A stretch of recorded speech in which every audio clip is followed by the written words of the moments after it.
What's going on, everybody? It's another episode of the NFC Beast Show. We're about to get into it. About to intro everybody, but first, let's get a little of that sauce going on.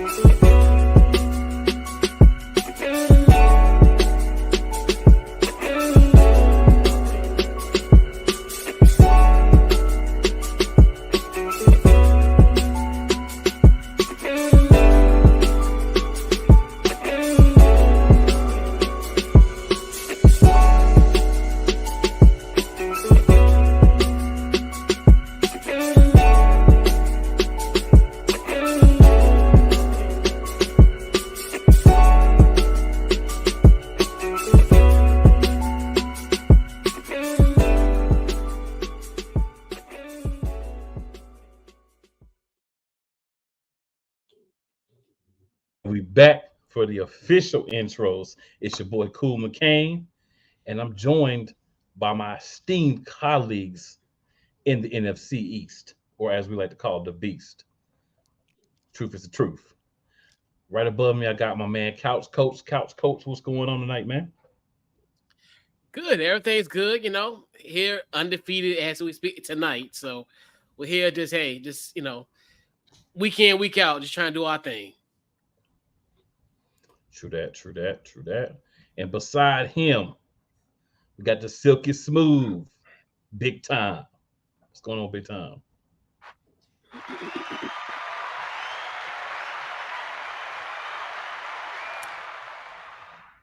Excitement is in the air. Big time is in the house. I don't have to say who I represent. It's so obvious. I really don't have nothing to say. I'll just say, hey, another week, another beat down. Facts are facts, right? And then below him and to my side, my fellow Eagles guy, Sam Shady. Sam, what's going on, man? Another great night. We got a 2-0 Eagles team headed for hopefully 3-0 after this weekend. Yep. And unable to make it with us tonight would be our Giants representative, but we're going to shout him out, my man Wise. And as of today, because I'm a little petty, the only team that's not undefeated. Just want to, we got to put the facts out there. So, guys, I wanted to add a bonus thing that I thought of after we got everything set up. Simple question. I'm sure everybody will be able to answer this with no problem. Do you guys still think, with the way that the Giants have performed this year, that we're still the best division in the NFL? Or are we being held back a little bit? Couch, we'll go with you first. I think we are. I think we just look at it from the standpoint of, even though the Giants in these 3 games, obviously you think about the week 1 loss to Dallas, the comeback against Arizona, which I think in essence kind of saved their season. And then we kind of knew what we were expecting on Thursday night. I think they have an opportunity to potentially turn this thing around. But this division will always, I think, not going in the future, but I think this year we'll have 3 teams in the playoffs. So, and it's one of those where the Giants, even though they're 1-2 on the season, they still got a legitimate shot. And plus they got, they're still a divisional opponent. So, in those games are always a crapshoot. So we never know. This team can get hot at the right time, to get hot in late October, early November, and make a run. So this team has, this is the best division in football, hands down, from top to bottom. Fair enough, fair enough. Sam, what about you? I think we are being held back a little bit by the Giants and their play currently. I think they'll get it under control in a couple weeks. I know they're lacking some talent right now, but Dable, I have a lot of belief in what he does. I think he'll figure it out, as time goes on, and figure out how to work his way around the fact that they've got that lack of talent. But ultimately, I still think we're the best division in football, and it's thanks to the 2-0 Commanders, the 2-0 Cowboys, and the 2-0 Eagles currently. So looking forward to this weekend when we all remain undefeated. I like it. I like it. Big time. I'll just take a different take just because what everybody else has said. I'm gonna say it's too early to tell. Because once we start beating up on each other, that's gonna kind of open things up a little bit, and we'll see. And then when we start talking about, I believe our division is playing the AFC East, where and all the other, I don't know everybody's schedule, but we talk, schedule is going to be kind of tough. But as of right now, I guess that's what you're saying. Cool. Kind of hard to argue three teams that are 2-0 in the division. I don't think nobody else has that. So, and even with the Giants, I don't want people to be kind of misled. The way we beat up the Giants, I knew they were going to come back and win. And just to show you, 0 points against us. Then all of a sudden, without Saquon, they put up 31. I mean, come on now. I mean, that's a tremendous difference. But as of right now, we are the best right now. Yeah, I mean, you guys have pretty much said it. Just the question was actually posed to me by someone outside of the division, so I figured I'd bring it to my guys here, and we, just discuss it real quick. For me, I think the Giants do have a win, right? So that's the thing. They do have a win, and then one of their losses is, of course, against the Cowboys, who's another divisional team. So you can't both be undefeated if you played each other week one. So I don't have a problem with the 2 losses that the Giants have. We said all along that we felt like the 3 best teams, this is what most people have said, in the NFC are the Eagles, the 49ers, and the Cowboys, whatever order you want to put them in. That's, you can do what you want to do, just stating what most people have said. So if you've played 2 of those teams in the first 3 weeks and you've lost both of those games, but you won the other game that you should win, I mean, I'm not going to really knock them. I will say, yeah, a little bit of I'd say a tad bit of I guess the word I want to use is a fall off for them, but more games for them to play. They're going to have more winnable games to play. They're going to have some games that's going to be hard. We're not going to sit up here and be like, oh, we're 15-0, we're 10-0, right? But I do believe that based on what we did last year and what we've done so far this year, we're seeing a pattern form. And like Big Time just said, we're all sitting up here 2-0, 3 of the 4 teams. So, I mean, the numbers speak for themselves. But like you said, how we perform against, the AFC East, the other teams that we have to play based on where we finished last year, where they finished, that's going to tell a big part of the story. And then, of course, how we do against each other. But, I'd have to agree with all 3 of you gentlemen and say, as of now, we are that division. Can I throw this in, cool, just to add to that? Most teams, after I guess the 2 games, especially when you're talking about the Cowboys and the 49ers, the way they look so far, if those were 2 of your first 3 games, you're going to lose 2 of those. I mean, come on now. Yeah. I mean, the 49ers are strong. So far, the Cowboys are strong. Most teams would lose those first 2 out of 3 games. So I based off what I say from the Cowboys and them, you really can't judge the Giants quite yet. Agreed. Definitely agree with that. All right. So we are going to, of course, review our week 2 games. And for this, we'll start with Big Time. So Big Time, the floor is yours. Please give us your thoughts, synopsis on your week 2 win against the Jets. When we played the Giants, the first thing everybody said, there were people that picked the Giants to beat the Cowboys. They were a good team. They were a playoff team. They were all this, and then we destroyed them. Then the narrative was, they're not a good team at all. They're horrible. They're this, they're that. Only because we destroyed them. That's the same thing I heard against the Jets. The Jets had a historic defense, supposedly. It's supposed to be, ready to go and all that kind of stuff. They got the great coach. They got Sauce. They got all these. They got C.J. Mosley. They got all these folks. Then they played the Cowboys. Then as soon as the game was over with, they say the Jets not a good team. And there's something. I mean, I mean, good Lord. I mean, it's the narrative changed so quick. Once we beat up on somebody, now they're not a good team. So basically, the game, we knew that Zach Wilson was not ready. We knew that, and they took advantage of him. Now, I think they just made a major mistake by not doing what everybody thought they should be doing. They did not run the ball. It wasn't because we were shutting them down. Like, they just didn't run it. They didn't give really Zach really a chance. And if you're gonna pass the ball against us, you already know you're in trouble. So you know that we don't have nothing to do with that. They did get down a little early in the game, and I guess in some shape or form, we took them out of their game plan by the scoreboard.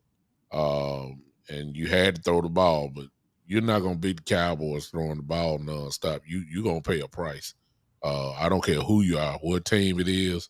If you line it up and shotgun, you going down. So the Jets really didn't do, and I still have the same question mark that I had at the beginning of the game last week was, how good is my run defense? I still don't know because the Jets didn't try to exploit it. So I don't know. And I know we're going to talk about the obvious injury that happened, but the defense did what the defense did, what they've been doing all year, shutting people down, destroying them. Offensively, more touchdowns. Dak had, oh my God, Dak threw 2 touchdowns with no interceptions. Didn't hear nothing this week. Against the Giants, they said he didn't throw a touchdown. He ain't seeing the field well. Now nobody ain't talking about Dak now. Ain't that something? Soon as we beat people, they ain't good no more. Before the kickoff, though, they good. That's all I got to say. It's amazing to me, but I digress. Well, big time, I want to say real quick about your game. I think, and I would agree with you. I think a lot of people have done that. And my thing with it is, if we're being 100% honest, you play who's in front of you, and that's any team in the NFL. You didn't go out and say, "Hey, I want to play the Giants week 1. I want to play the Jets week 2. I want to play the Cardinals week 3." You didn't go out and make that schedule. That schedule was made autonomously by the NFL. No team has any say in when you play whoever, just who you're playing. So to have people come for any team, and hey, no, Philadelphia's in the same boat. To come to any team and say, "Hey, oh, you're only 2-0 because you played this team, because you played that team." You know, before the season started, the Vikings were going to be this juggernaut, and they didn't need Dalvin Cook, because Madison was going to step in and take care of things, and you still had Kirk Cousins, and you had Addison and Jay Jettas and TJ Hawkinson and blah, blah, blah. So even if their defense is going to give up points, they have so many weapons, they're going to outscore you. That sounds great on paper, but then you have to go out and play games. So, for your game as well as, everyone else's, my thing is kudos for taking the team that's in front of you and handling your business. Some look better, some didn't look as good, but the 2-0 is still the 2-0. You win by 45 points, 50 points, or 2 points, you still win the game. So let me hop over to the comments here. We'll go over some of the early comments that we've gotten. All right, so we had Further AM hopped in and said, "What's good, fellas? What's good, man? Thanks for watching." We had Tavis let Sam know his mic was a little low. Then looks like we got that straightened out. Then we had Chris hop in with a comment, Giants related. He says, "Should the Giants be looking at rookie QBs next year?" The Giants should have been looking at rookie QBs this year, Chris. For my answer, whatever you guys have to say, but that's my answer. Wow. They're stuck, so you can forget that. They're stuck. They are, but they should have been. Yeah, they signed him. Chris says Sauce got exposed. So I'll say this in regards to that. I knew someone would bring it up. That's why I didn't even mention it earlier. To me, it's less of Sauce got exposed than Sauce was misused. Sauce was not allowed to go out and cover CeeDee Lamb and say, "Hey, CeeDee Lamb is yours. Go get it." they did this weird thing where they had the other guy covering most of the time. So I wouldn't really say Sauce got exposed. Now, the defensive coordinator got exposed, but I wouldn't say Sauce did. Just my take. But to defend Sauce, if you look at the stats, he's always lined up. Excuse me, on his side. He rarely jumps in the slot. I think it was less than 10% last year, the whole year. So he's pretty much a one side type guy. He doesn't travel. And the Cowboys took advantage of that by obviously just moving CD around, put him in the slot. I mean, that's just they figured he wasn't gonna move, and so CD was rarely over him. Let's just put it that way. Right. And then Williams Hugo says, "Yo, what's up, NFC East? What's up, Williams?" And then Tavis says, "They say we ain't good when we lose." That's a Cowboy fan now. Hey man, they say a lot of teams ain't good when they lose. If you're not beating the Chiefs, you're not good when you win. So what are you supposed to do? You just go out and play the games and try to get where you want to be at the end of the season. That's all you got to worry about. It's crazy, but I agree 100%, Tavis. And like I say, man, I've been one of the people that say I'm waiting for Dak to go out and have some really good games. He went out and had one. I hope he keeps it up because, let's be real. Eagles fans and Cowboys fans, we don't love each other. Like, I respect Doug. Doug's my guy. But when Sunday comes, piss on him and his team. After the game, we good again. You know what I'm saying? But at the same time, when I see a guy out doing the work, putting in the work, becoming better, even kill, not getting into things off the field, all the things that are important, and then coming to the field and having a good game, I'm going to give him some props for that because that's what you're supposed to do. Doesn't matter who it is. That's what you're supposed to do. Dak had a good game. I'm going to give it to him. Dak has a bad game. I'm going to say, hey, Dak didn't have a good game. But you can't just say, oh, Dak didn't have a good game. And then when he didn't have a good game. And then when he has a good game, you act like he didn't. Well, you got a mute button on your mouth. Right. Because a lot of people, you haven't heard anything, if something happened bad with the Cowboys, how about them boys, all these people coming out of the works? Like, I ain't heard nothing from them all year, man. Exactly. I thought I'm looking for an APB report. I'm sending out a missing person report for some of these folks. I think they deleted their Facebook accounts. I don't know where they at. Good Lord. Where y'all at? It's funny, man, because we say like when the Cowboys do well, that there's a lot of fans that come out of the woodworks, which, can be true because everybody has fair weather fans, right? Every team has fair weather fans. But there's a lot of haters that are doing the same thing. And we're going to talk about something. It's not related to the NFL. We're going to talk about it later on the show because I feel like we need to talk about it. So a little preview there. So we're going to hop over to our next review that we're going to discuss, unless anyone else had any thoughts on the Cowboys. Couch, Sam, any thoughts on the Cowboys game? Good. Okay. All right. So we'll hop over to the Commanders and the Broncos. So, Couch Coach, take it away. Talk to us about this comeback victory that your boys had on Sunday. Man, I'm really impressed by this team's effort. Obviously, this is our second year doing this, and I'll guarantee you, even if we were ever down 21-3 in the previous administrations, I'd be like, we lost the football game. And the fact that we was able to persevere, we got the turnovers that we needed. Obviously, Russell Wilson with a fumble, then Emmanuel Forbes come off a situation where he was burnt on one of the plays and then get an interception on the in the second half. Kudos to him, Sam Howell. He was poised. They made adjustment. Shout out to Eric Bieniemy, made an adjustment. You started seeing Brian Robinson doing his thing, open up their run game. Sam did a great job as far as throwing it downfield. Those screens worked to perfection. It's just, I'm extremely, extremely proud of this football team because it was to be down by 18 on the road like that. To me, that showed me guts. That showed me that this team will face adversity and they'll fight to the very end. I'm extremely proud, but the moment that really killed me, cool. I know I was gonna make it.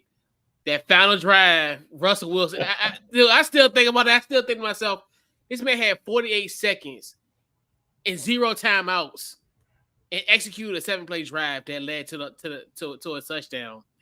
And I mean, despite all that, we did persevere with the win, but that just showed you, hey, this team got to fight. So it's one of those where it's definitely a good confidence booster going into the next 14 games we got left essentially after tomorrow. So I'm really confident that this team showed some heart, persevered, they made adjustments as we all, if you followed us throughout the years, we never make adjustments, especially on the offensive end, and hell, sometimes not even on the defensive end. So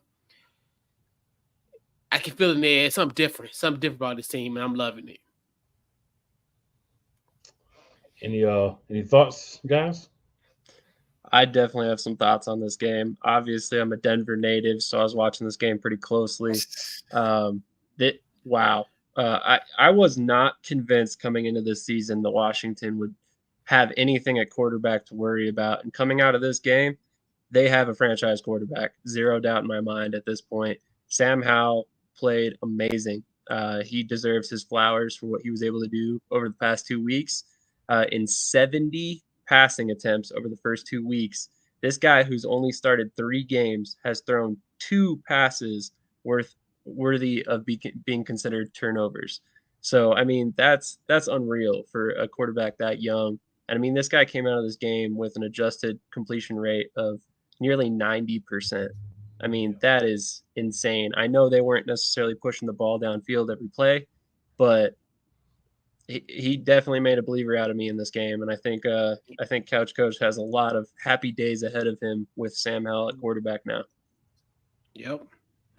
I told him, hey, I told him, and everybody's like, I don't know. I told him, hey, cool, I always talk about because he used to be in your backyard, so they came to fruition. So yeah. Well, I've said to you before, and I've said on several shows, I think Sam Howell is going to be the guy, and then he's got the right guy to help him develop in Eric Bieniemy. And I think Big Time has something to say, but I just want to say one quick thing. Kansas City without Eric Bieniemy, it's only been 2 games, but this team does not look like the same team as last year. But Eric Bieniemy didn't do nothing on the team, right? He didn't call plays and he helped nobody do nothing. According to LaShawn McCoy, he didn't even need to be there.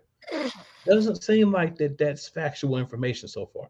We can look at it through the season, but in a small sample size, they're looking a little sus, as our younger generation say, without Eric Bieniemy over there at Kansas City. It's all yours, Big Time. Mine's simple. Everything that Couch and Sam said is true. But one thing that they did not say is that Chase Young is back. Yeah. And I think I said it last week on the show that if that front 4 get back together, it's going to cause problems. There's no other way around it. And Young looked like Young.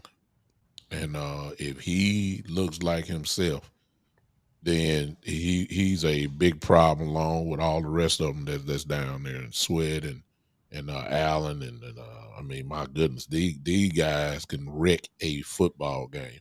Now, they didn't quite do it the way that but again, that was Young's first game back.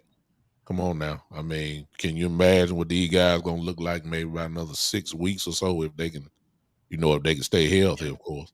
They're gonna be a problem. And they got another name that you guys didn't say is, and the reason why I know because I was shocked to look down at my fantasy team, and that's Mr. Robinson coming out that backfield, who looks like he did last year, where he's consistently every game at least above 80 yards, and he's a bell cow, and I mean they have what they got pieces. You ain't heard Terry Mack name really a whole lot this year. You really just hearing, and that's coming. He coming. So yeah, he scored in that game as well too. Yeah, yep. Yeah. So these guys, man, they're going to be a problem. That front 4, man. Listen, I'm serious. I've seen teams with a defensive line that has that type of talent and that type of domination, I've seen them win Super Bowls. Now, I sure ain't saying Washington about to win the Super Bowl. I'm just saying I've seen it happen before. They're going to be better than what a lot of people thinking they're going to be. That's all I got to say. I do want to say there's one person, and Couch can verify for me on this, that did say that they felt like the Commanders was going to be a wild card team and make the playoffs this year, because I realized all they needed was that quarterback. They had the weapons. Defense has always been, pretty good the last few years, right? So you add a guy, he's still got to learn. I'm not saying he's in the Hall of Fame right now after a couple of games, but you can see the talent there. You can see he has someone that knows how to do one thing I've always said that you need to be successful. And that's, you take a quarterback and you say, I'm going to build a system around the quarterback. You don't take a system and then just throw a quarterback in it. You actually build the system and you mold and shape that system to what that quarterback's strengths are while you develop the weaknesses. And that's what the Commanders have done so far. And that's why they're sitting at 2-0 along with the defense, because he's not making mistakes. He's not holding the ball and taking sacks. He's not throwing interceptions. He's not missing plays. He's just taking what's there. And that's what you want. And his mental makeup. And that's one thing. And, we talked about this last year where the previous quarterback, I guarantee the Arizona game, he would have just slammed the tablet and went off. Or his helmet. Well, he had that too. And I think he broke a tablet when we played y'all big time. I think he did. He broke a tablet. But that to show you he was rattled. Now, like I said, you gotta get like Sam Howell, who's gonna take those hits and take everything, and he gonna just persevere. He gonna bounce back. And I think that's too. We talk about as far as the physical, but it's a mental aspect too, and that's what we said. The previous quarterback, physical, but the mental was the issue. And you got a nice mixture of both. In this case, we got good mental makeup and good physical abilities at the quarterback position. I'm not starting on the former quarterback again. All I'm gonna say is Shea Butter Sherman soft, and I'm gonna leave it at that mentally. Yep. Because we didn't say his name. Yeah, we ain't gonna say his name. We're not gonna give the man his name being mentioned here. So next we have the Giants versus the Cardinals game. Obviously, the Giants wasn't able to be on the night. So I'll just open the floor if anybody wants to just talk about anything they saw or watching that game, watching the replays. Feel free to do so. I'll just start off because mine is simple. Like, if you get beat 40-0, like they did against us, and to come back on the road and put up 31 points, you listen to your coach this week. I don't care if it was against the Cardinals. If at the end of the week after we beat them, a lot of folks were saying the Giants are the worst team in football, and I'm like, dude, come on, man. They just ran up on a better team. That's just the bottom line. But they're going to beat the Cardinals. I picked them to beat the Cardinals from last week like that. But to do it on the road and to lose Saquon and still win, that was pretty good. And despite Darren Waller all of a sudden getting chicken arms and not catching the football, they found a way to win. And that was big for them, considering they were so low after week 1 to go on the road again. To go on the road for the first time and win there. That was big for them. We knew they weren't going to beat the 49ers, but we knew that wasn't, especially with Saquon gone. Yeah. Knew that wasn't going to happen. But to go on the road and win, they played, real tough opening schedule. Things will get just a little bit better for them. And I wouldn't be surprised if they start pulling off a couple wins. I mean, they can do that. Yeah. I think in my personal opinion, it saved their season. I mean, because you think to yourself, obviously, you lose in prime time, and then you go on a pretty much essentially a 2-game road trip where you're playing, road games in the first 4 or 5, what have you. But definitely saved their season, in my personal opinion, because you didn't want to go 0-3 at this point. So it saved their season, in my personal opinion. My big thing about this game is what's going on with this Giants defensive line. We all know they have a ton of talent, but not a single sack at all against Arizona. I mean, if you're not producing pressure against their offensive line, what are you going to do against Dallas and Washington and Philadelphia, where we actually invested in our offensive line on a year in, year out basis, and we're not, trotting out backups. Because essentially, Arizona, we all know they're more or less kind of throwing in the towel for this season so far. So, that's why we saw a bunch of their guys traded away this offseason, and you're struggling to beat them. Like, that kind of makes me question Daniel Jones overall, and really the Giants organization as a whole, quite honestly, right now. Yeah. The Giants are going to be an interesting thing to see all year, right? For me, they're going to be a year-long work in progress. You've got a lot of young guys or guys that are from other teams that you're expecting to come in, especially on the offensive side of the ball and make an impact. Right? You got the young receiver, Jalen Hyatt, not giving you a lot yet, but early in the season, he's a rookie, not getting the targets he probably wants to have at this point, but he hasn't probably shown enough to get those targets, right? So kind of, both sides of the coin. But I think we're going to see a little bit of a better team from them, in the coming weeks. But I think for the week 2 game, Big Tom said it perfectly. They needed to have a fire lit under them. And if losing 40-0 doesn't light a fire under you, then you're hopeless. Definitely agree with Couch Coach. It was a must win because of who you were playing and the fact that you just got blown out last week. Again, I'm not big on style point wins. If you get it, cool. But the fact of the matter is, they, like you said, 31 points was put up. They were able to come back and win the game. All that matters is that you have at least one more point than the other team when the game is over, and they were able to accomplish that. So, shout out to them for that, from last week.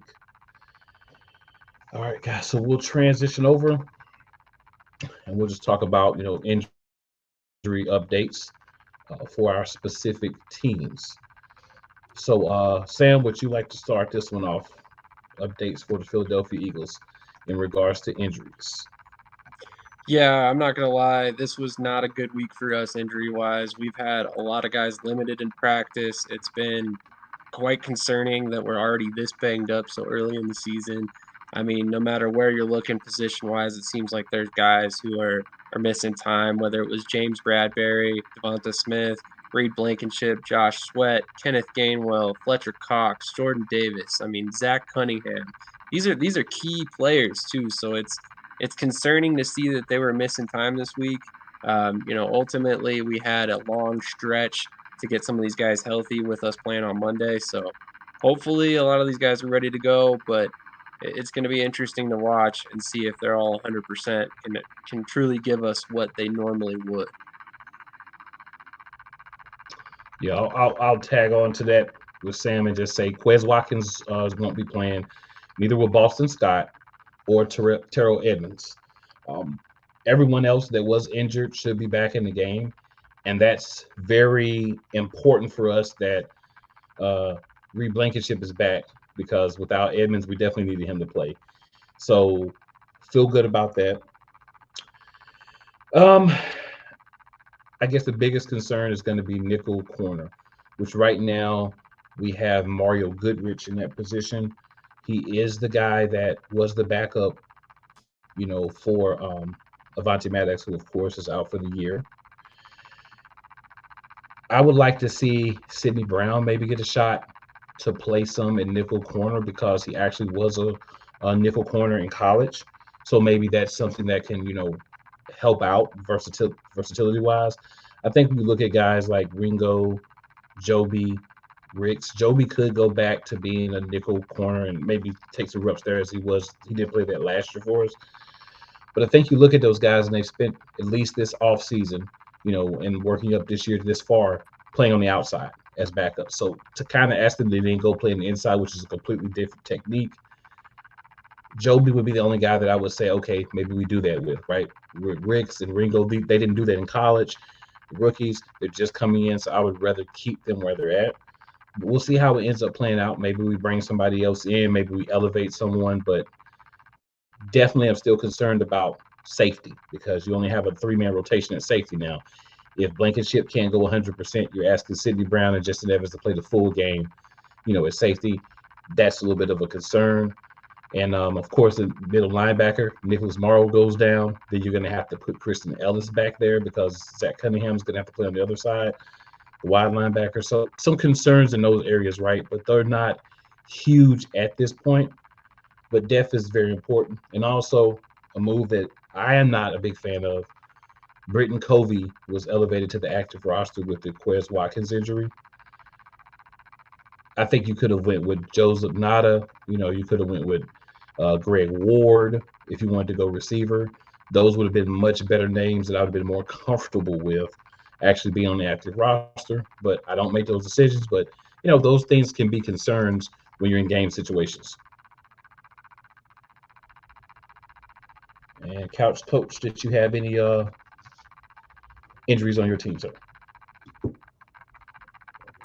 Yes, I do. So obviously, Logan Thomas is out. Obviously, with the concussion. Obviously, with the hit with last week with Kareem Jackson, who should be suspended, but that's the end of the deal. He's our only one that's out. So Cam Curl and Curtis Samuel were cleared, and there'll be a full go tomorrow. So the only one we have is Logan Thomas that's out with a concussion.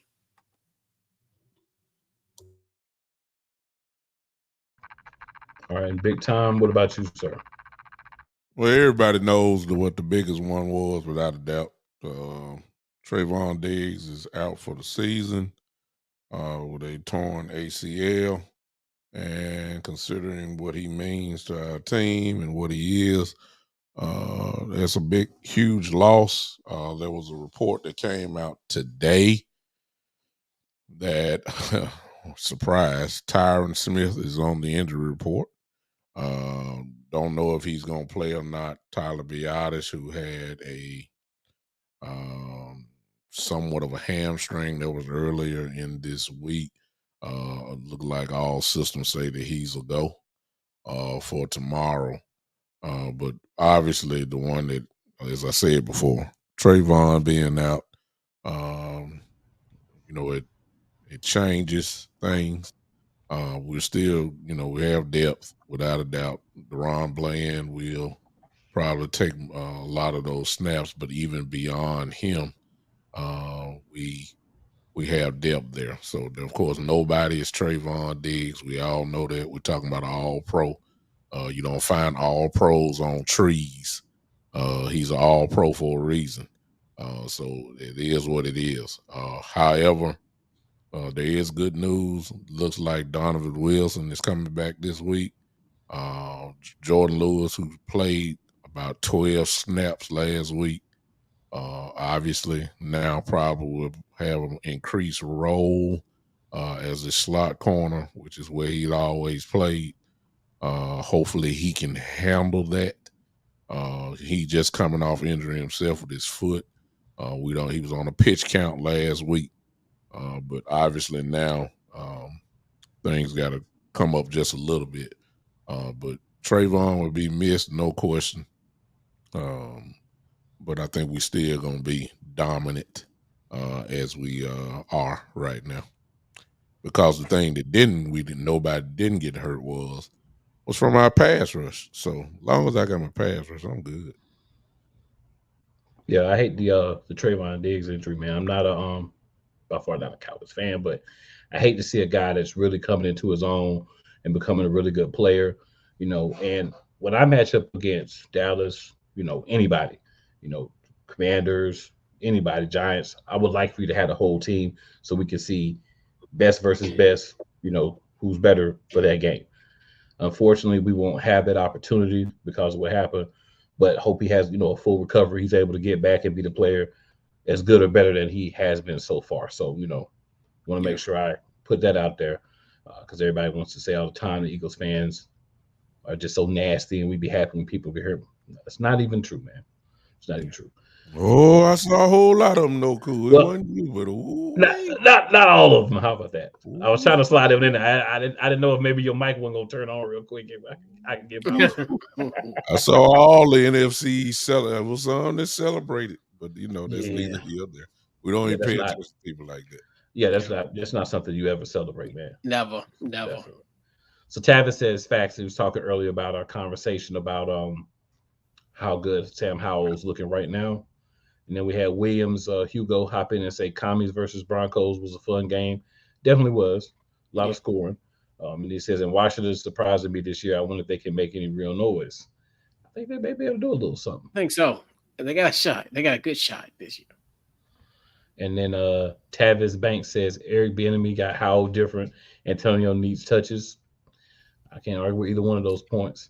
And then let me try to see if I can do this right. What it do, big time? Cue ball. All right. And then Mr. Williams says, what's good at cooling everyone? Mr. Williams, what's going on, man? Appreciate you checking in as well. And then we have Eastside Harold who says, darn, Kareem Jackson still in the NFL. Then he says, different Jackson. Hey, it happens, man. It happens. Yeah. All right. So we'll move on here, guys.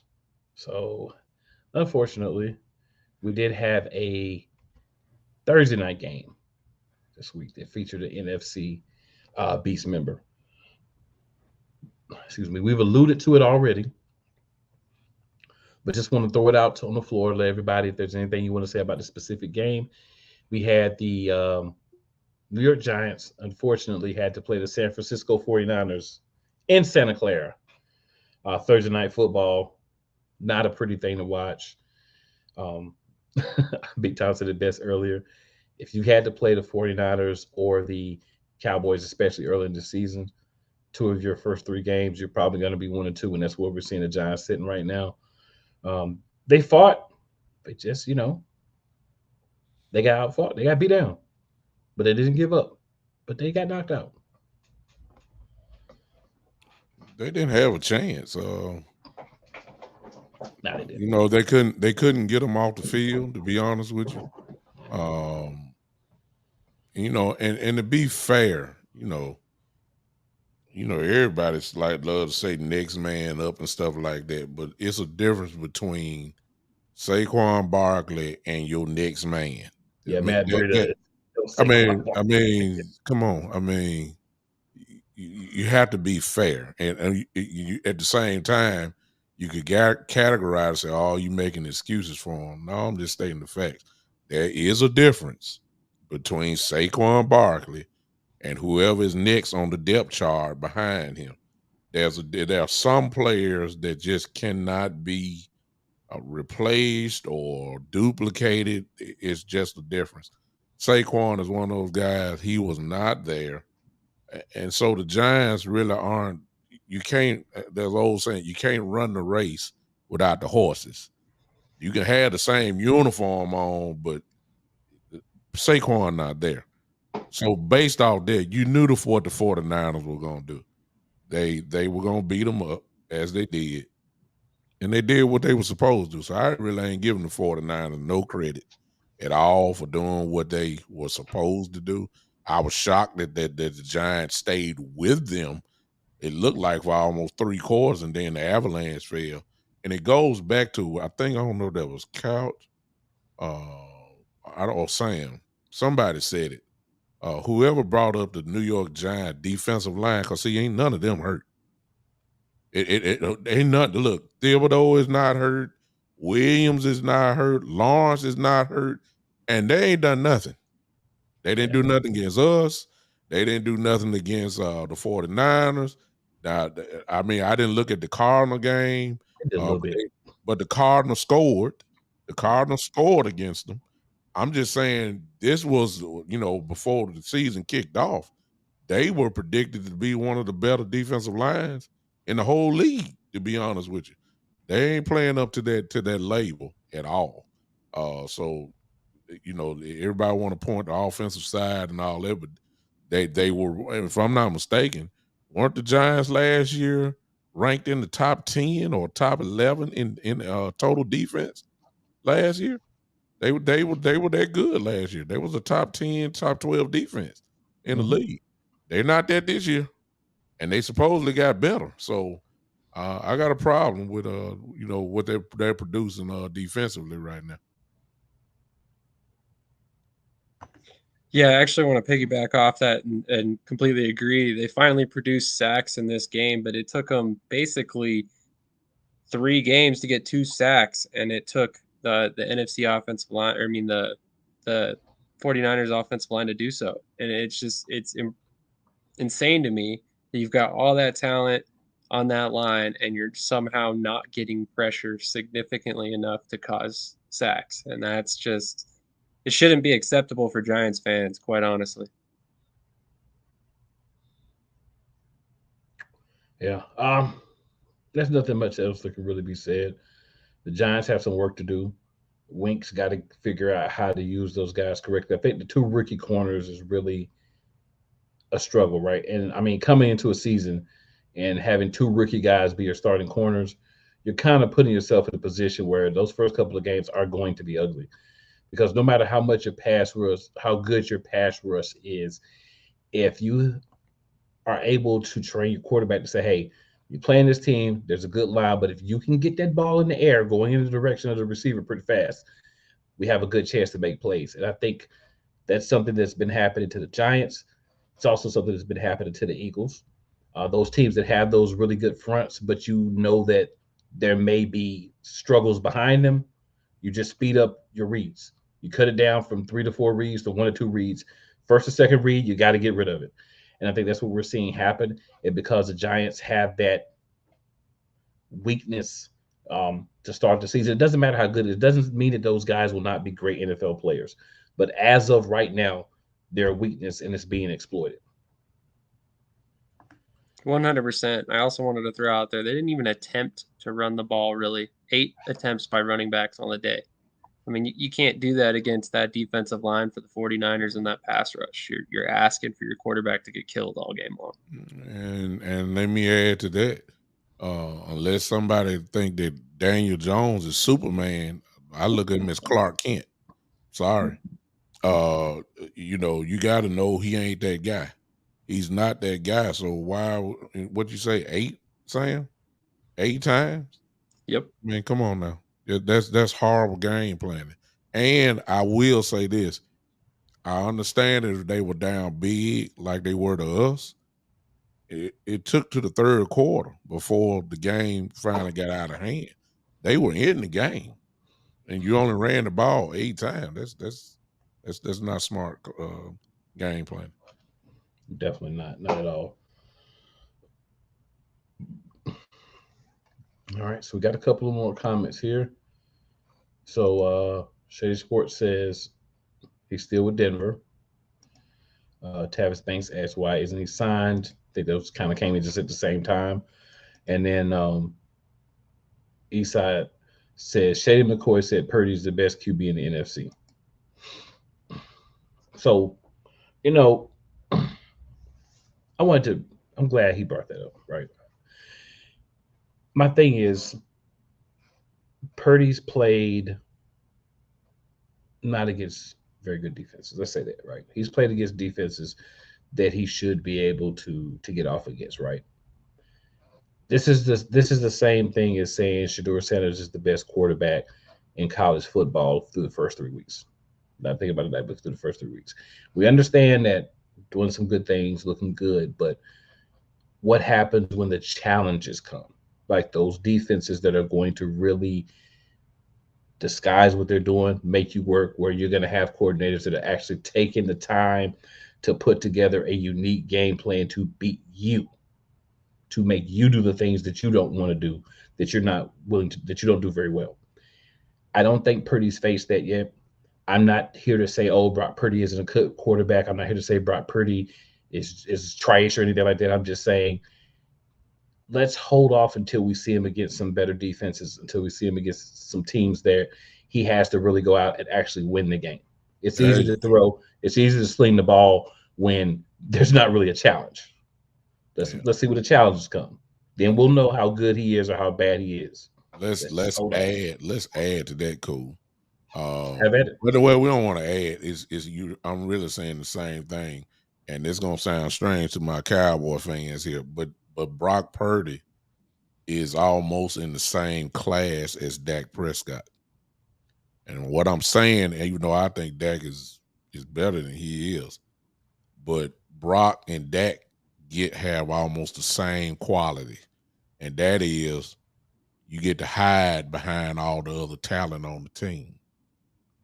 You got the Brock Purdy has Christian McCaffrey acting like this 10 years from those 6 years ago so far. Christian McCaffrey is looking like, I mean, long as he's getting 130, 140 yards a game and they're able to get 4 or 5 yards a pop, it's easy. He also has the defense as well. You get to hide behind that because they're not going to give him a lot of points.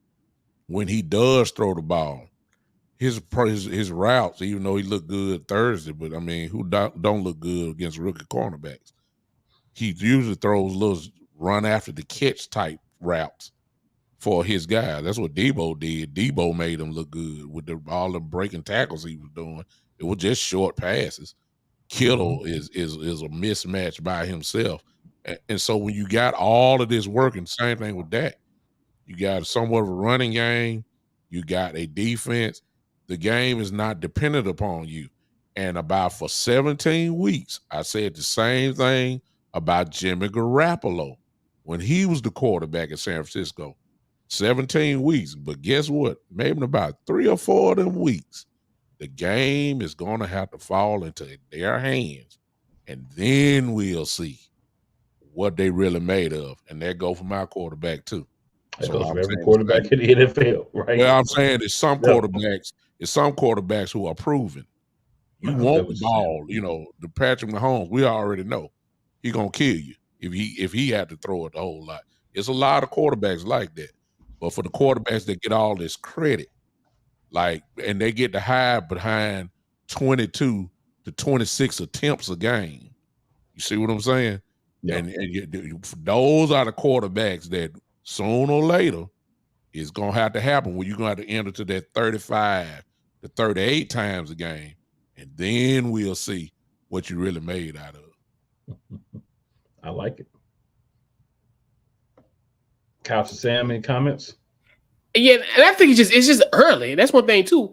We got to realize he hasn't even played a whole season yet. So it's kind of it's like putting the cart before the horse. Like, yes, granted, like you said, like Big Time said, because if you have a day where we have to throw the ball 40 times, that's going to be different compared to half of that. So that's one thing too, where he doesn't have a situation like you say. He has a great running game where you got like Christian McCaffrey. If that opens up, then you do the same thing for Debo. So it's like he got great things.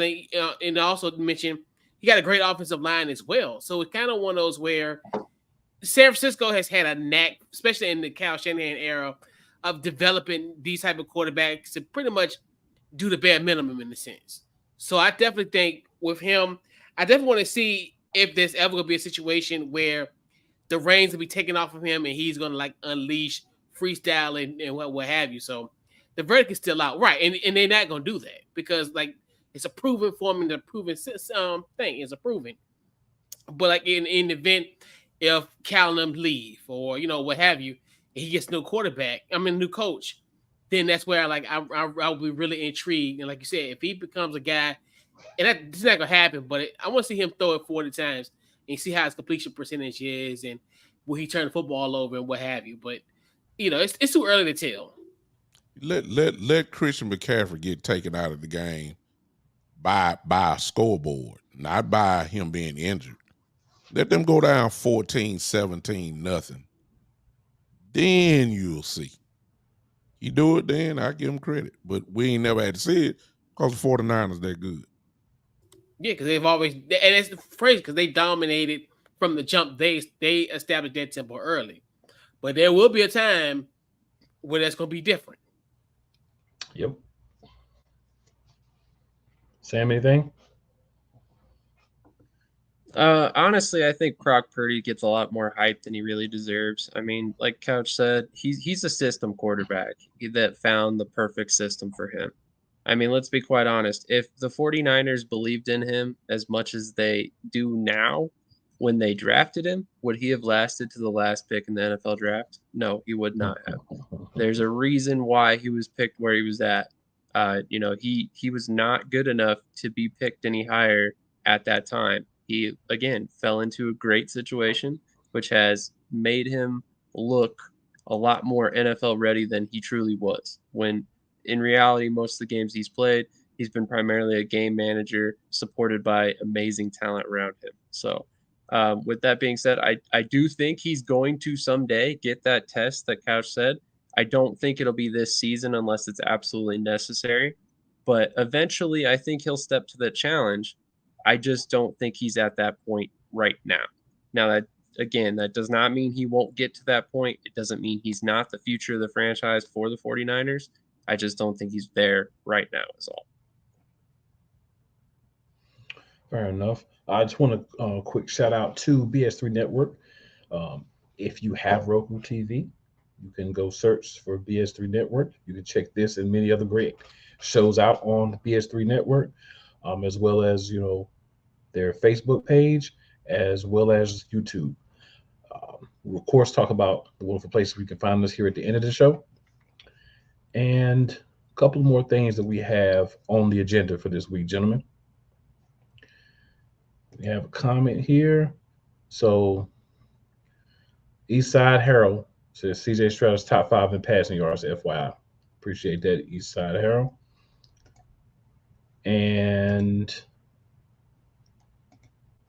if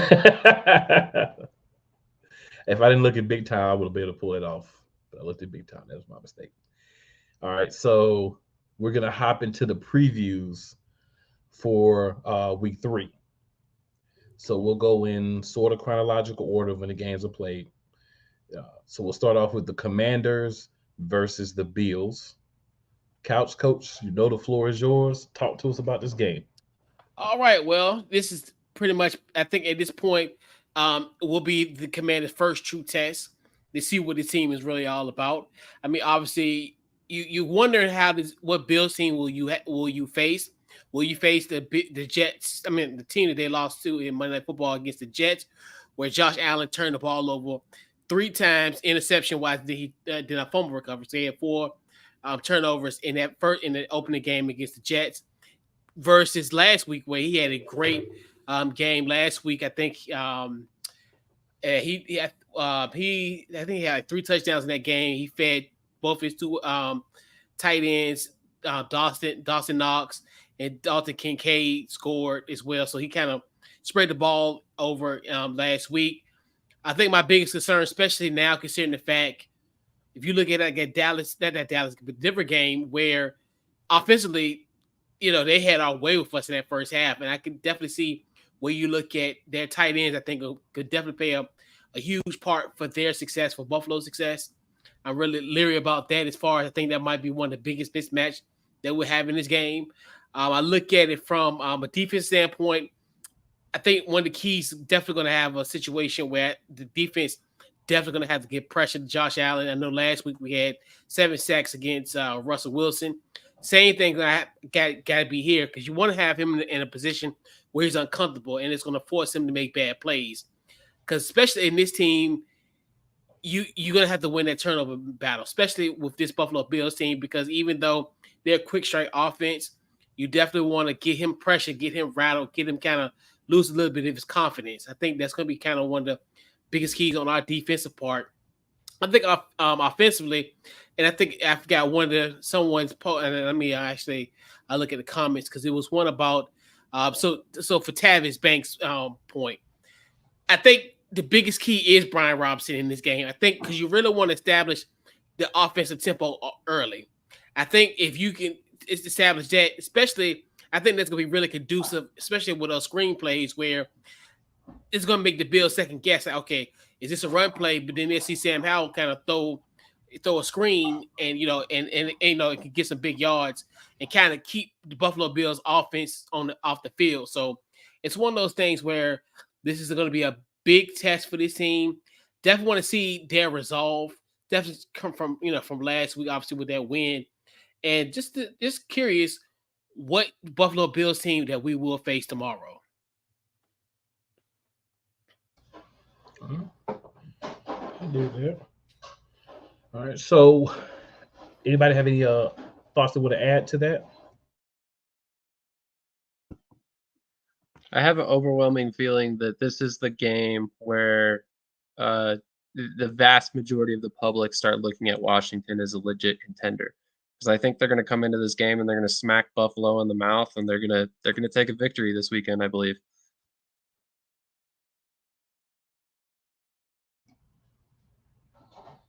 I feel it. So we'll move on. We next have the Cowboys with their bunny game, and I say this for everybody, so not just the Cowboys, but their bunny game against the Arizona Cardinals. Big time. Everybody there? Y'all can hear me? Okay. You can go on to the next game. Well, I mean, good Lord. Kilo. Buda Baker's not playing. He just got a linebacker that's out, starting linebacker. The guy Carlos Watkins out. They are tanking. They have a goal in mind. It looked like they got their eyes set on Caleb Williams. That's what I'm thinking. You know, I mean, Kyler Murray will probably not play at all this year. They're not, they're not trying. If you're looking for some problems that they can cause offensively, Hollywood Brown with his speed is still dangerous. Zach Ertz is still a sure-handed tight end, no doubt about it, who always can get open. James Conner, it just all depends on what, if he get hot, he can cause some problems as well. And then of course Josh Dobbs is a running threat who is going to use his legs tomorrow, and using his legs always give most teams, but a defense is a problem. So there are some few things that we have to look out for, but I'm quite sure just as quick as I called them out, quite sure Dan Quinn has done even a better job in film study and getting these guys ready. And let's just face it, my defense is on a mission this year. So I'm quite sure they will be ready. Offensively, I still believe that we're trying to kick out the kinks. And when you're trying to do that, there's some cause for I'm not gonna say major mistakes because Dak hadn't really made them, but we're conservative right now. And that may come and bite you at some point in time. I don't think that's gonna happen this week. I think that we're gonna destroy the Cardinals just like we destroyed everybody else so far. I don't even think the game's going to be close. I'm giving it about a 30 to maybe. I don't even think Arizona's going to score a touchdown, y'all. That's how bad I'm looking at it. I'm going 30-6, somewhere in that area there. I don't think it's going to be no problem at all this week, and then we'll start getting ready for New England next week.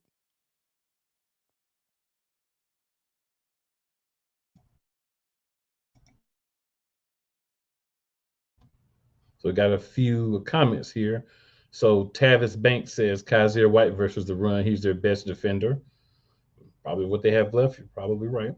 And Dennis Gardick versus Terrence Steele. And then I'm not even going to say this name. I'm just going to put it up here. We're going to say Victor D is another good dude too.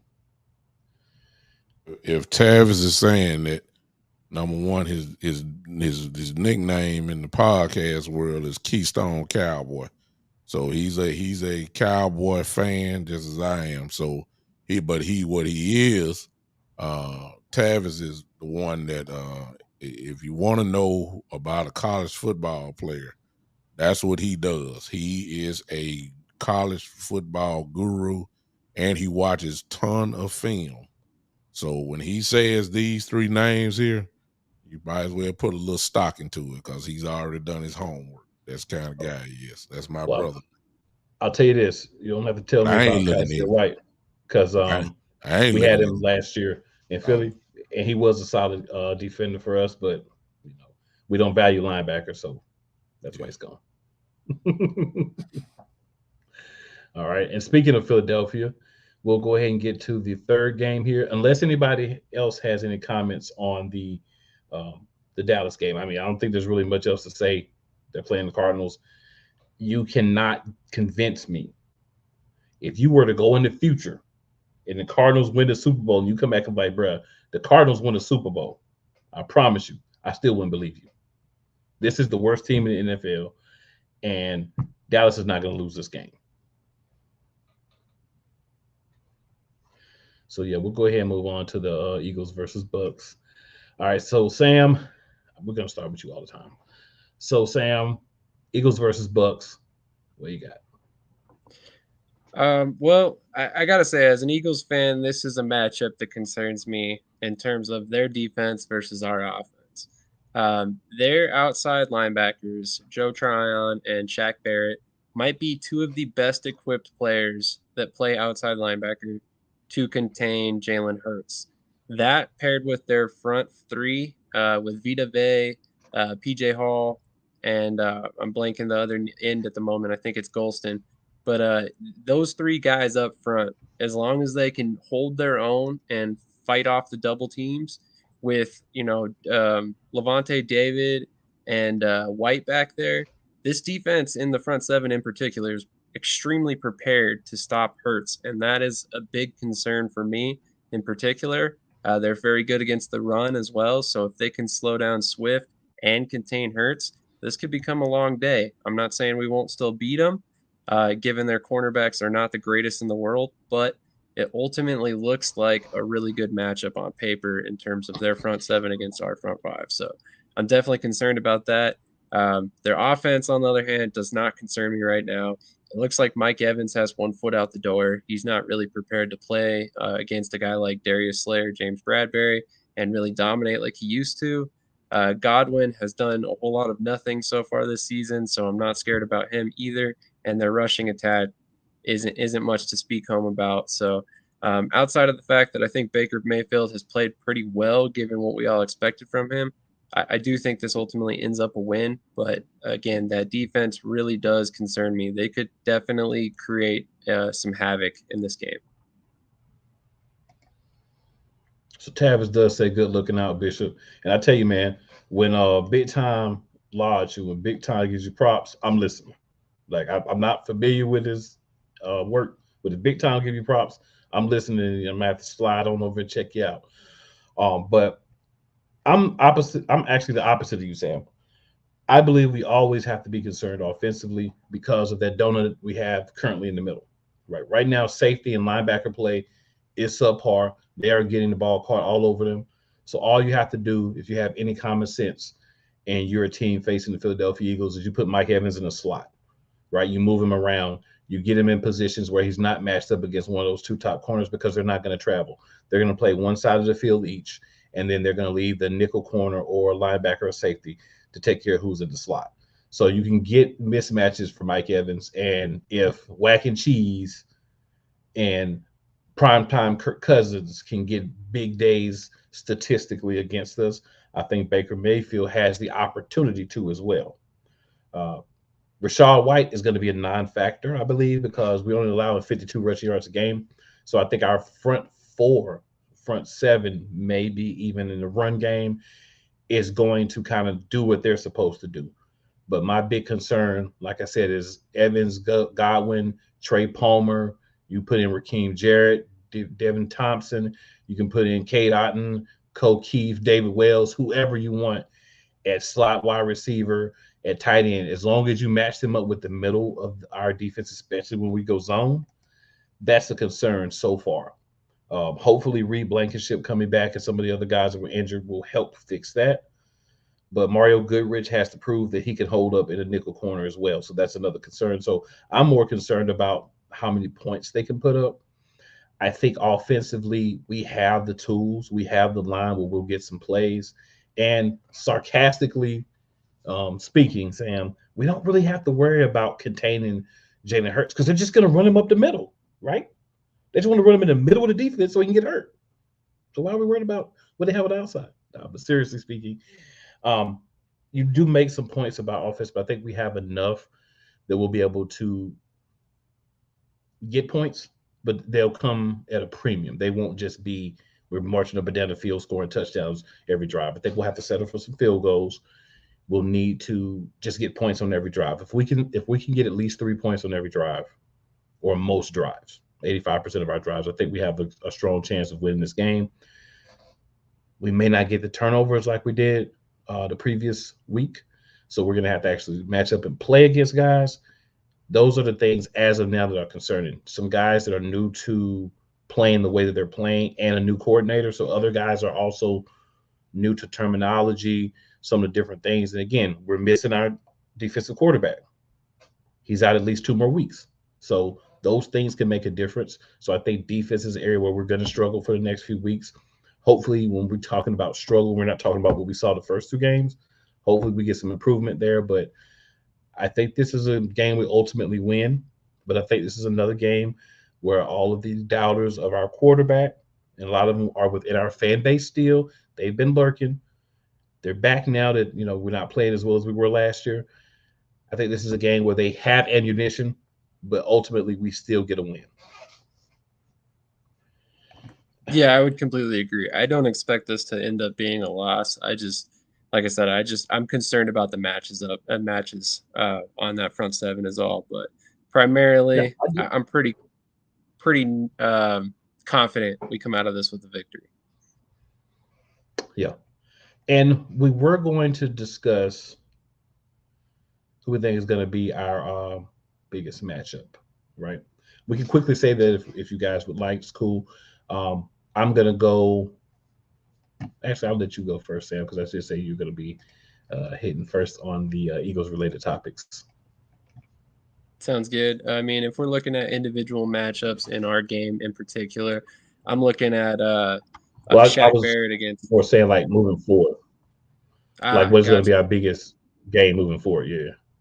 Okay, you'll have to give me a minute to look at the schedule because honestly, I totally misinterpreted that question. Are you good? You ready, Couch? Yeah. I mean, my answer's simple. Next week against Philly. I mean, to me that's litmus test for us because obviously we got the test against Buffalo. Regardless of what happened, it's not going to help or hurt us in a sense. We want to see what's going on in this division because obviously, you got to win some games in this division, especially being on the road in Philly, and that and then couple with a short week after that. Yeah, it's Philly next week. Big Tom, what do you think is your biggest game coming up after this week? Contrary to what a lot of people may think, what I'm getting ready to say is not week 5, it's week 4. Okay. And that is New England. It's not the San Francisco 49ers. The reason why I'm saying that is because I really do believe I still have the same question. How good is my run defense? And Right. I believe beyond a shadow of a doubt, week 4 against New England, we're going to find out because Stevenson and Ezekiel Elliott, they're going to try to get him the ball for the game. I believe that there's going to be a concerted effort to run. And then I'll find out. And that will just give us a kind of like an appetizer for what's going to happen against the 49ers in week 5. But that's really my only question mark as of now. A lot of people may say, well, what about the pass defense? Well, as long as the pass rush is there, the secondary is going to be there because you're going to have to get the ball out quick. Bland can pick it off. I'm not really just worried about that. I'm really worried about what my big boys in the middle. What are they like? Marjorie Smith over there laughing on the sideline. I ain't seen him play. He's on a pitch count. Hankins ain't really been in there a whole lot. Olsey has 3 sacks this year. He good for pass rushing, but can he stop the run? And this is the same guy that was on my team last year. So New England is going to test us in there, and I know he is. So that's what I'm looking forward to. All right, so I'd have to say probably the Dallas game when we're in Dallas. That specifically in particular concerns me. Dallas obviously looks like a juggernaut this year. I'm kind of surprised they've come out and honestly dominated their opponents as well as they have so far. And honestly, they were always going to be our biggest threat in this division this year. And quite honestly, like I said, they're coming out looking a lot a lot hotter out of the box than I expected this year. So definitely Dallas, and it comes at a key time given the fact that it's early December. So, I mean, we're going to be in that playoff push deciding who's going to be the top seed coming out of the East, and I think that's going to be a really important game. I'm looking at October 22nd, 8:20 p.m. When the Miami Dolphins come to Philadelphia. The Miami Dolphins, in my opinion, are the best team in the AFC. If Tua is healthy, I think they're the best team in the AFC. Now he goes down, then we got some discussions and some thoughts to have. But I think that's going to be a big game because it's going to be, I think, our biggest challenge of the date. And I'm not overlooking the game the Couch Coach is talking about next week because that is an important game. But I think when I'm thinking about big, I'm thinking about, man, we got a chance to play at least arguably one of the top 3 teams in the AFC. I mean, I don't think there's an argument, but just for the sake of argument, I think that's the best team in the AFC. And how we match up against them, what we do against those receivers, how we handle the defense, how their offense handles our defense. Those are going to be some things to kind of look at and some things to take note of.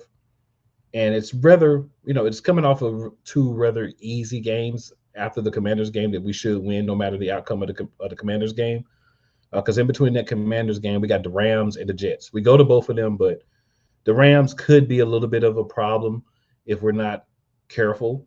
And we let those young guys that they have just kind of go crazy. I think it's a winnable game, of course. And in the Jets, we should beat them unless they do something different at quarterback. So that was that. I did have one other quick thing that I wanted to talk about happened today, and that was Colorado took a pounding. The Colorado Buffaloes, Deion Sanders' college team. So I understand we're NFL show. We're talking about the NFC East primarily, but I want to get you guys' thoughts on the loss, the tackiness of the Oregon coach, players, fans, and just any thoughts you had, around the game, around what Coach Prime has been able to accomplish so far in Colorado. I'm glad you brought this up because I've had a lot of thoughts on this. Obviously, again, I'm a CU Buffs fan for the last 2 decades plus.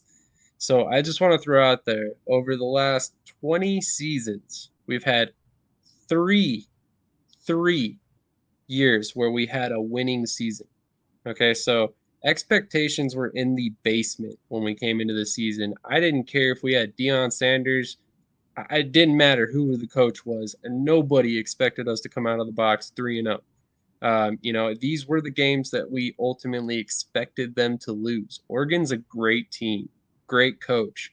They honestly were quite overmatched for our team, and I mean it showed. That's why we didn't even put up a touchdown. So it was unreal to watch the dismantling of Colorado after how good they've played. But at the end of the day, I never expected them to go undefeated. In fact, I would be happy with a 500 season at this point, given that it's Deion's first year. For us to have expectations for him to go out there and beat a team like Oregon, which has been established for many years, I don't think was fair expectations in the first place. And then as far as the speech for Oregon's coach, this is probably going to sound like an odd take come from me, but it's on point. It's on point. Deion Sanders is out there trying to create clickbait type articles and stuff like that by what he says, what he does, because all of that hype is going to pay off in the offseason. Where do kids want to go? They want to go to the schools that are being talked about. What team is being talked about more than CU right now? I don't have one off the top of my head. So this is only going to help Deion this offseason when he goes to continue building this team into the winner it can be with him here. And I honestly think we're going to end up with an amazing recruiting class this offseason because of what he's already done in Colorado. People are going to see the progress. They're going to realize that he's come a long way, and they're ultimately going to jump on board because they think that they can be that X factor to bring the team to the next level that it needs to go.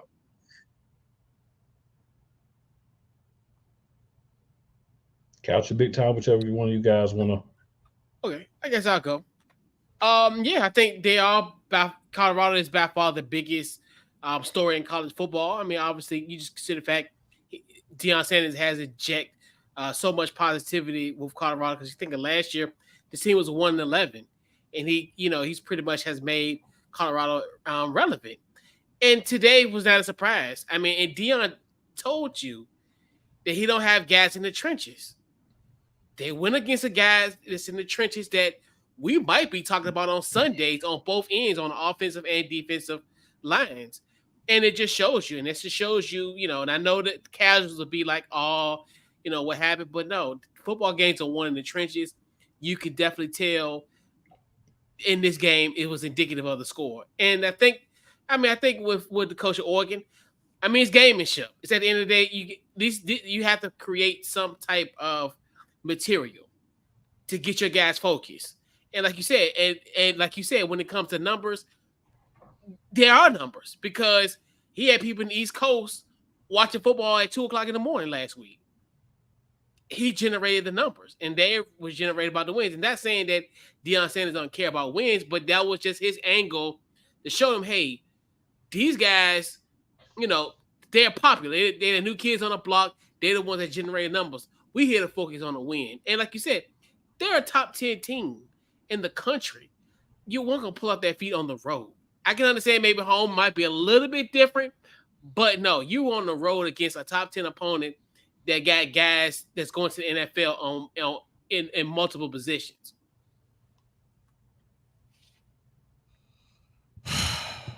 Where do I start?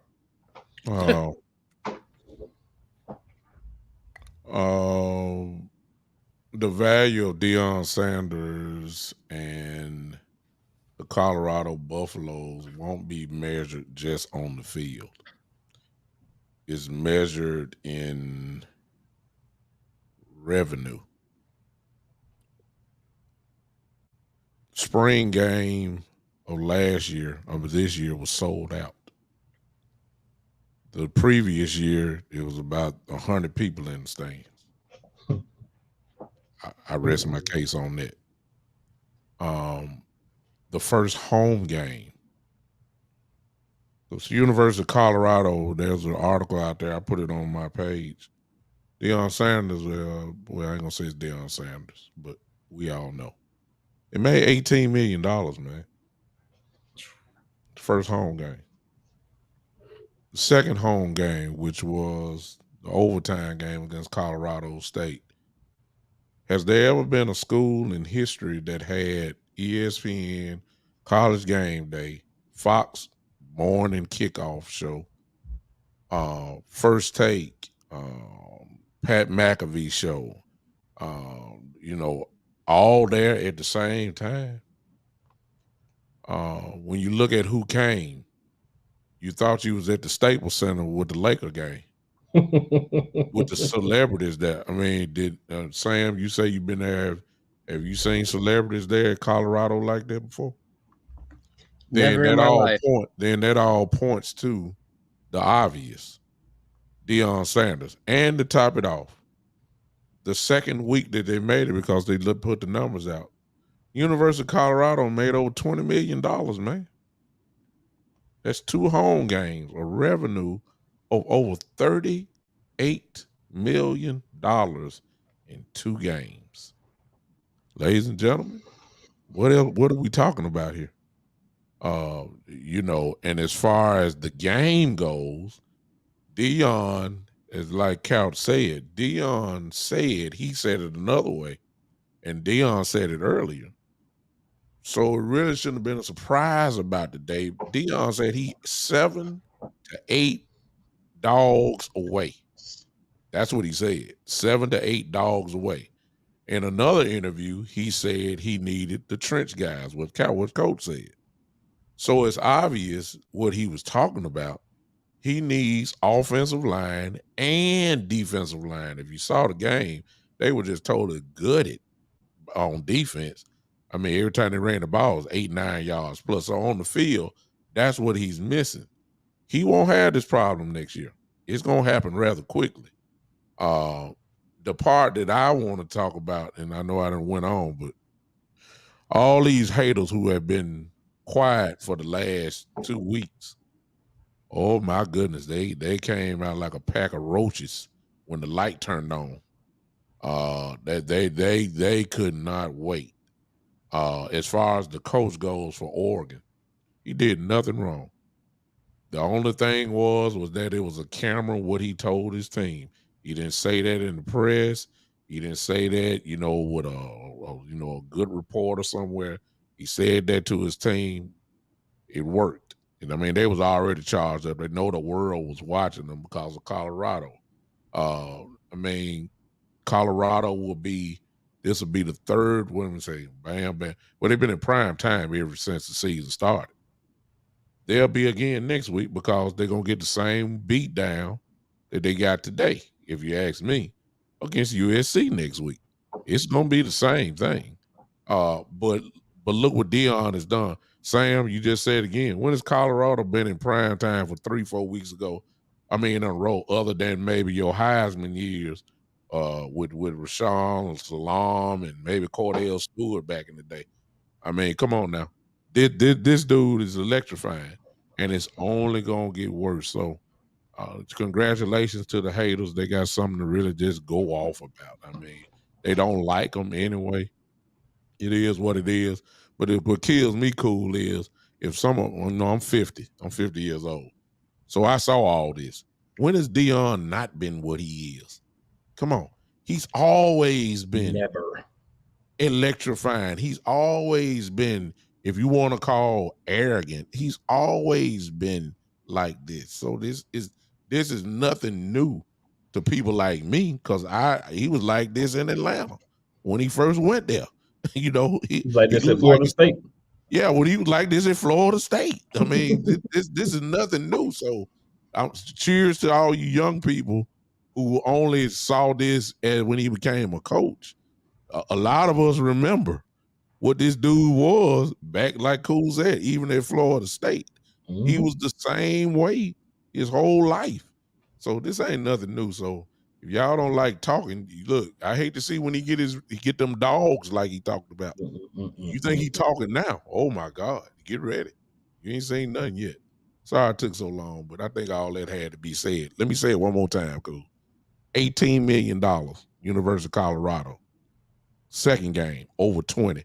Trust me, the university president is very happy with Deion Sanders right now.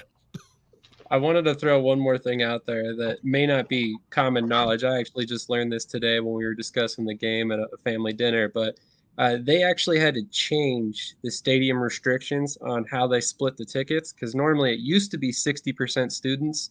They swapped it over to 60% outsiders, 40% students because of the demand for tickets. So that should tell you everything you need to know. I mean, granted, they have to leave some tickets for students, but it also helps, Sam, that the tickets are over $500 and students can't pay for that. Let's go. Exactly. That's Deion's effect. Right. For me, big time was going down the route I was going, right?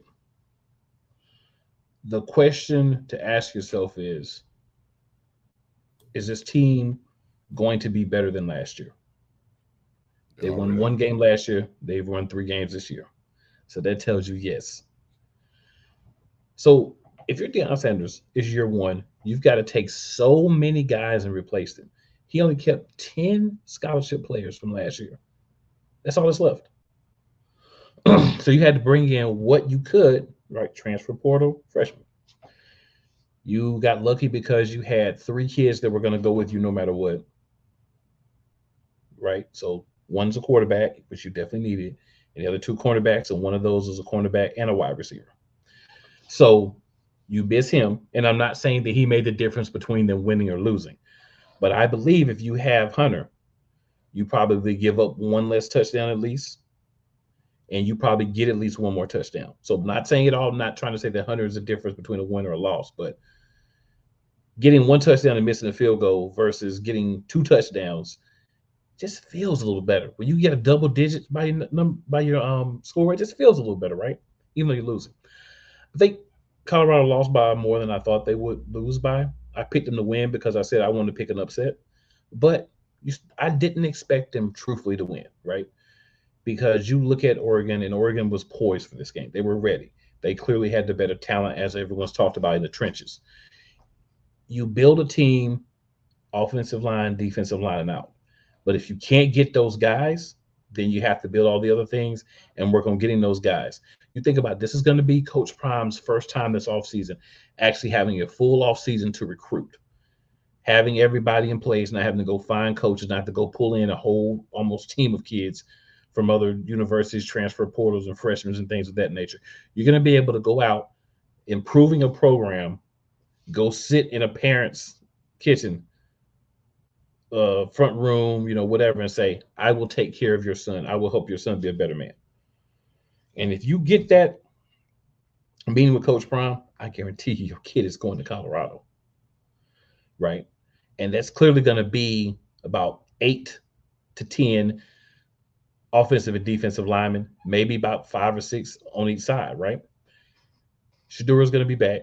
Stats already told him you're not going pro. Shiloh's going to be back. Stats already told him you're not going pro. There's a reason for that. What he's saying publicly is because the team needs you. But what it really is he wants them to get that season. He wants them to stay as long as they can. Because if you do that, you put yourself in a better position when you go to the next level. Will Shadura be an NFL quarterback? He absolutely will be. His mentor is Tom freaking Brady, okay? Understand that. He is going to go to the NFL, and he's going to have at least a solid career, I think, if put in the right position.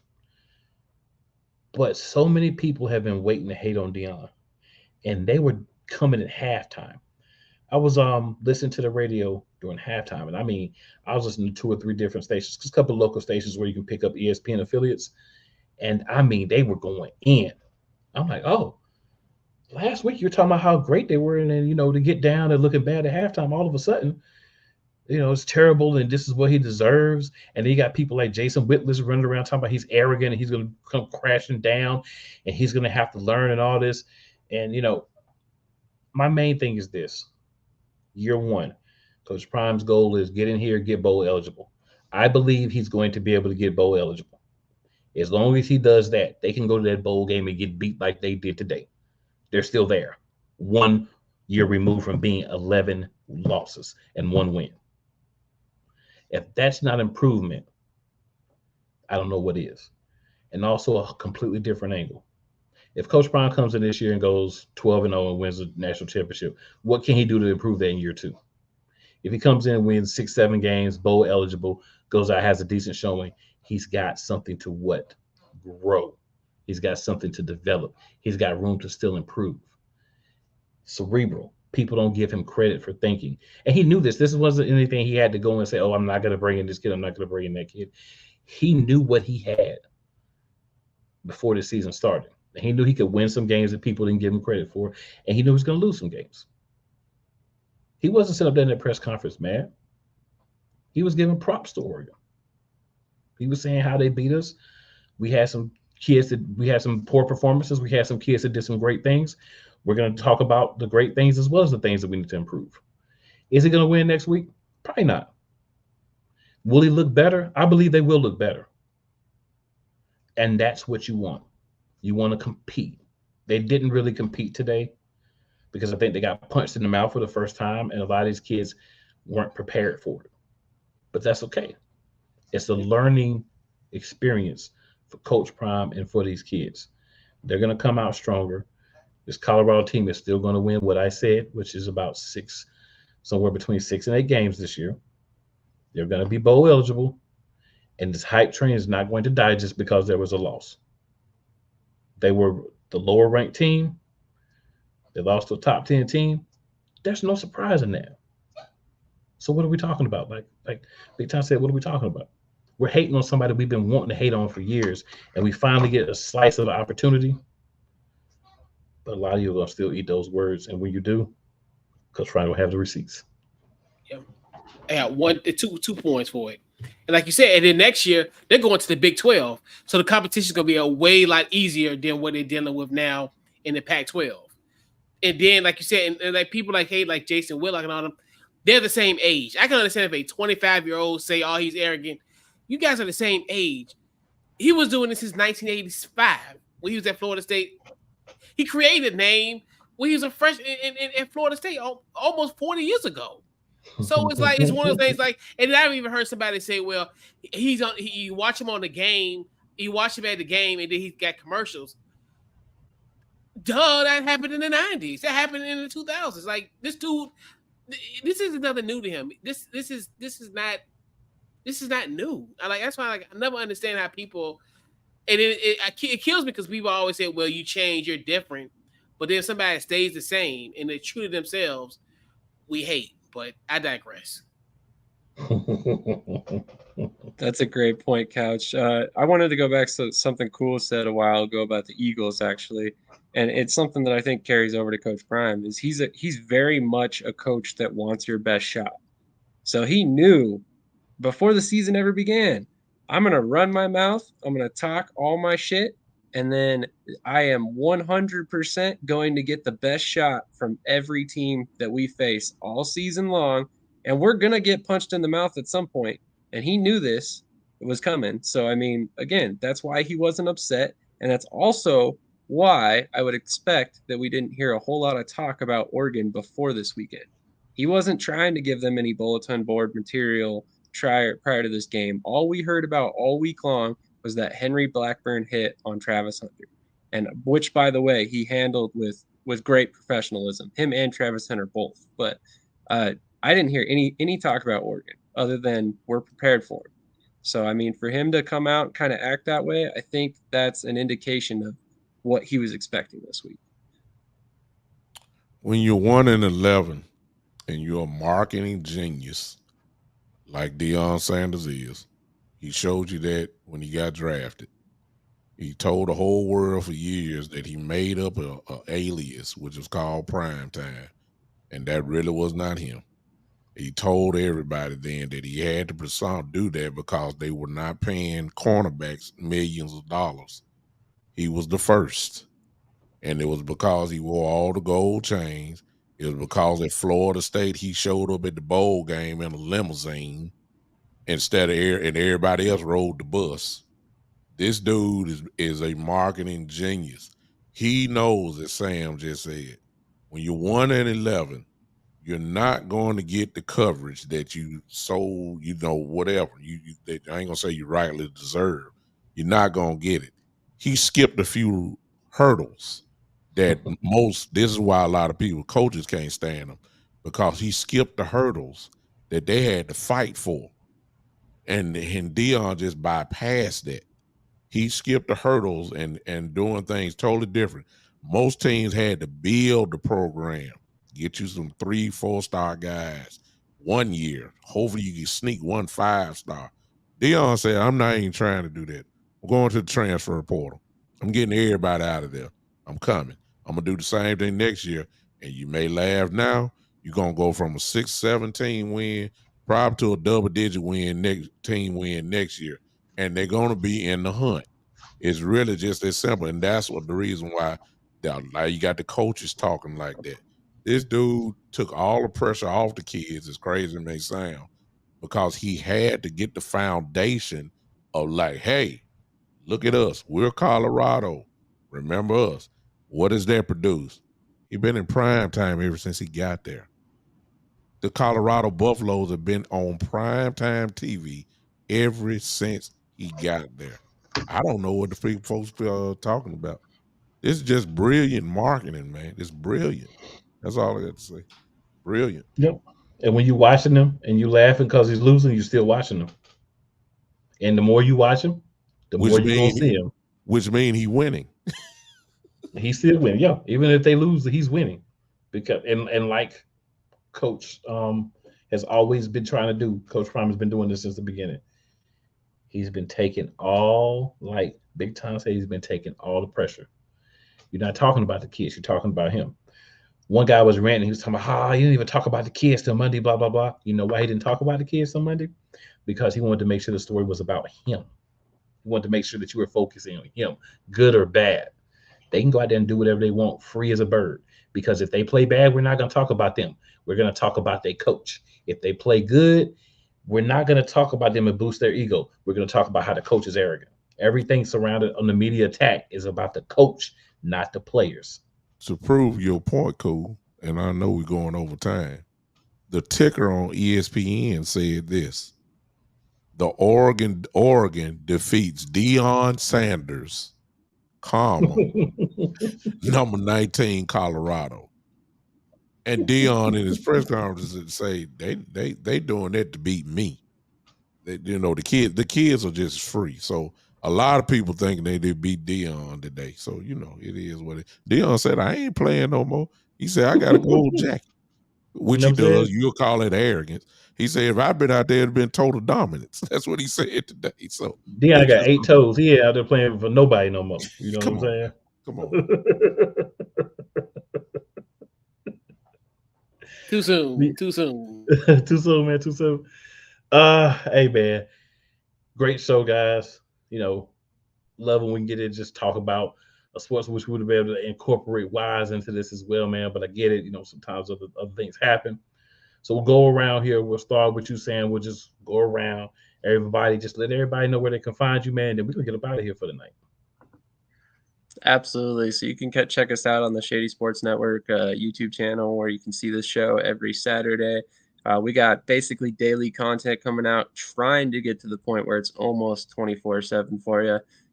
Also, check us out on the website. I've been doing weekly previews about the Denver Broncos, which I know is not NFC East team, but trying to work on getting media credentials for the Broncos. So you gotta do a little bit more coverage there. But definitely check out ShadySportsNetwork.com. And then, again, check us out here every Saturday. And make sure you subscribe to every one of these channels, because these guys make great content. And unfortunately, not all of it comes out on my channel as well.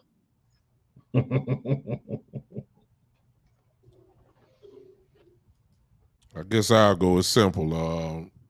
Go to Facebook, as you can see right above me, the Big Time Show. You can just find me there on Facebook. Follow it, like it, subscribe. Also to the YouTube channel, again, the Big Time Show. Just simply follow it and subscribe. I got plenty of other places, but don't worry about that. If you get these two, I'll let you in on everything else. I'm on all your digital podcast stuff, all that. But just go to the main two, the Big Time Show, either Facebook or YouTube. You can follow me there. All right. So pretty much my podcast, Couch Coach Live, you check that out every Wednesday, 8 o'clock Eastern Standard Time. Pretty much social media, Facebook, Twitter, X, Couch Coach Live. And then also check out my Washington Commander-centric podcast, Commanders in the Chat, every Thursday, 9 o'clock Eastern Standard Time. That's Commanders ITC on social media. So couple of places really would like some assistance from you guys, man. If you're watching, if you see the replay, you see us on BS3 TV, wherever you see it at, right here below me, go to youtube.com, type in @Eagles Elite Podcast. Really would appreciate likes, follows, and definitely subs. Also, youtube.com/@ Play Call Sports Talk. @Real Play Calls. That would be very helpful as well. We talk all things basketball and football. We do mix in some, other things, some professional wrestling every once in a while. Some other things we'll, shoot at you as well. We can go directly to our site, playcallsportstalk.com/live. And also take you to YouTube, where you can see our good information at, man. We've got something pretty much every day but Sunday on there, right? And I am doing this at the behest of my co-host. Mr. Sam Shady has not graced us with his presence yet. Wednesday night, 8:30 p.m. EDT for Eagles Elite Podcast. Just check out everybody here. Seriously, though, a lot of great content, man. Even if you're not a fan of a specific team, you can learn a lot about a team by watching content creators who care about that team. Couch Coach, that man cares about the Commanders, right? He's going to give you the real information. You're going to be able to listen to that and understand what the Commanders are and how they work. Big Time, I don't even think I need to tell you this, but Big Time, this man has me watching Cowboys content. That's all I got to say to y'all, right? Eagles Elite, man, we all about the Eagles. Sam does this thing, covers so many different leagues that is crazy. Leagues I hadn't even heard of before. So definitely I would encourage, man, checking out his content. It's great, guys. Putting out great content, just trying to, hit things from different angles, give you something that you don't see everywhere else every day. You know, content can sometimes be redundant because you're hearing the same thing over and over. You're just hearing it a different way. But then sometimes you come across people that's really giving you something different. These guys give me something different, man. I'll give you something different. Celebrate us. Give us the flowers while we're here. All right. And with that being said, man, we're going to end the show for the week. Appreciate you guys. We'll be back next week with another banging episode. NFC Beast. And we out.